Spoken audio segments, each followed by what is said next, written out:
Hello class, organisation behaviour part 35 में हम लोग जो है स्ट्रेस मैनेजमेंट के बारे में करेंगे कि स्ट्रेस को मैनेज कैसे किया जाता है। देखिए, स्ट्रेस को मैनेज करने का मतलब ये हुआ कि एक ऐसी टेक्निक जिससे कि आप जो आपके ऊपर जो स्ट्रेस है उसको आप मैनेज कर पाए। इसमें दो सिस्टम है, फ्लाइट और फाइट। फ्लाइट मतलब होता है या तो हम भाग जाएं, भाग के जाएंगे कहाँ, बेटर है कि उससे फाइट करना पड़ेगा। ठीक है, तो इसके कुछ आपको इसमें कुछ स्टेप्स को ध्यान देना पड़ेगा। Recognising the symptoms of stress. Stress आपको ये सिम्टम आपके पास क्या है, हमने बताया था अलग में लास्ट वीडियोस में कि किस किस टाइप के सिम्टम है, तो उसको आप आइडेंटिफाई करिए।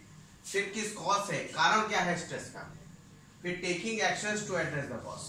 ठीक है, तो ये देखना है कि हम वो जो कारण है उसके लिए क्या कर सकते हैं। कुछ ऐसे कारण होते हैं जिनके लिए हम कुछ कर सकते हैं तो उसको कर डालें, और जिसके लिए कुछ नहीं कर सकते तो फिर उसके बारे में सोचना कुछ बेकार, हमारे हाथ में ही नहीं है तो हम कर क्या सकते हैं उसके लिए। फिर and thereby reduce the symptom, उसको रिड्यूस करिए। फिर taking interest step to reduce the symptom. हमने बोला ना, जिसके लिए कर सकते हैं उसके लिए काम कर दीजिए, और जिसके लिए नहीं कर सकते तो उसको छोड़िए, फिर उसमें कुछ नहीं हो सकता। ठीक है, अब इसमें दो लेवल की स्ट्रेटजी है, इंडिविजुअल और ऑर्गेनाइजेशनल पे। इंडिविजुअल लेवल का स्ट्रेस है, मतलब जैसे किसी एक पर्सन को कोई स्ट्रेस है तो उसको कैसे कैसे कर सकता है। सबसे पहला और सबसे इंपॉर्टेंट टेक्निक है रिलैक्सेशन।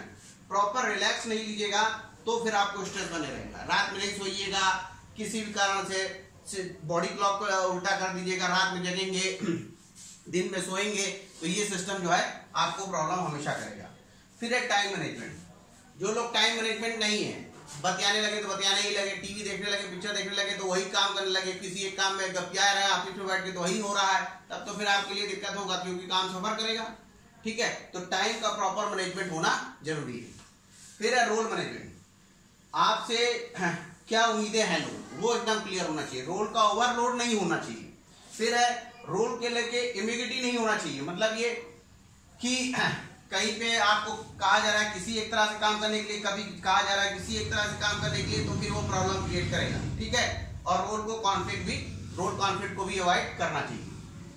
अब ये सब ऐसे जो है जिससे कि तरीके जिससे कि चीजों को आप आसानी से सॉल्व कर सकते हैं। प्लस आपका जो सपोर्ट ग्रुप है ये भी बड़ा इफेक्टिव है। जो आपके फैमिली और फ्रेंड है वो भी आपके स्ट्रेस को कम करने के लिए बहुत ज्यादा हेल्पफुल है।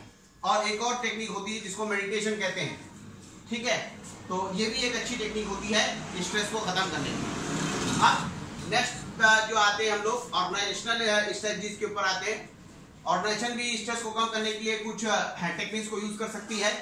जैसे ऑर्गेनाइजेशनल रोल क्लियरिटी। हर आदमी का अलग रोल रखे, एक ही आदमी के ऊपर सारा काम ना डाल दे।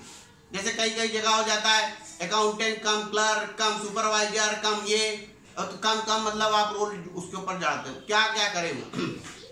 ठीक है, स्ट्रेस रिडक्शन स्ट्रेस मैनेजमेंट के प्रोग्राम होते हैं, वो टाइम टू टाइम और हर ऑर्गेनाइजेशन को कराते रहना चाहिए।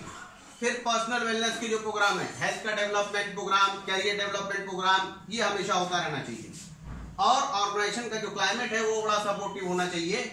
और अगर कुछ ज्यादा दिक्कत है तो सब एम्प्लॉयज की काउंसलिंग कराते रहिए, जैसे ये पता चले कि स्ट्रेस का कितना लेवल है, और अगर ज्यादा है तो ऑर्गेनाइजेशन को इफेक्टिव मेजर्स लेना चाहिए जिससे कि उसको रिड्यूस कर पाए। ठीक है, तो ये ऐसे तरीके थे जिससे कि हम चीजों को स्ट्रेस को खत्म कर सकते थे। ठीक, ओके, थैंक यू।